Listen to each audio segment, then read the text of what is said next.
நீங்கள் பார்த்து கொண்டிருப்பது நியூஸ் 21 செய்திகள். தமிழ்நாடு செய்திகளை உடனுக்குடன் தெரிந்து கொள்ள நியூஸ் 21 செய்திகளை பாருங்கள். ஓணம் பண்டிகை கொண்டாட்டம். கன்னியாகுமரி மாவட்டம் சுங்கான்கடை பகுதியில் உள்ள அரசு உதவி பெறும் ஐயப்பா மகளிர் கலைக்கல்லூரியில் ஓணம் பண்டிகை கொண்டாட்டம். பாரம்பரிய உடை அணிந்த மாணவிகள் மாவேலி வேடமணிந்தும் ஓணம் ஊஞ்சலாடியும் பாரம்பரிய திருவாதிரை நடனமாடியும் ஆட்டம் பாட்டம் என கொண்டாடி மகிழ்ந்தனர்.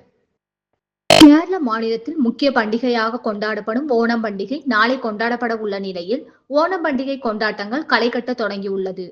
தமிழக கேரளா எல்லை பகுதியான கன்னியாகுமரி மாவட்டத்திலும் ஓணம் பண்டிகை கொண்டாட்டங்கள் களை கட்ட தொடங்கியுள்ளது. பள்ளி கல்லூரிகளிலும் மாணவ மாணவிகள் ஓணம் பண்டிகை கொண்டாட்டத்தில் ஈடுபட்டு வருகின்றனர். அந்த வகையில் சுங்கான்கடை பகுதியில் உள்ள அரசு உதவி பெறும் ஐயப்பா மகளிர் கலைக்கல்லூரியிலும் ஓணம் பண்டிகை கொண்டாட்டம் நடைபெற்றது. கேரளா பாரம்பரிய உடையணிந்து வந்த மாணவிகள் மாவேலி வேடம் அணிந்து ஓண ஊஞ்சலாடியும் பாரம்பரிய திருவாதிரை நடனமாடியும் ஆட்டம் பாட்டம் என கொண்டாடி மகிழ்ந்தனர். மாணவிகள் பாரம்பரிய திருவாதிரை நடன போட்டிகளும் நடைபெற்றது.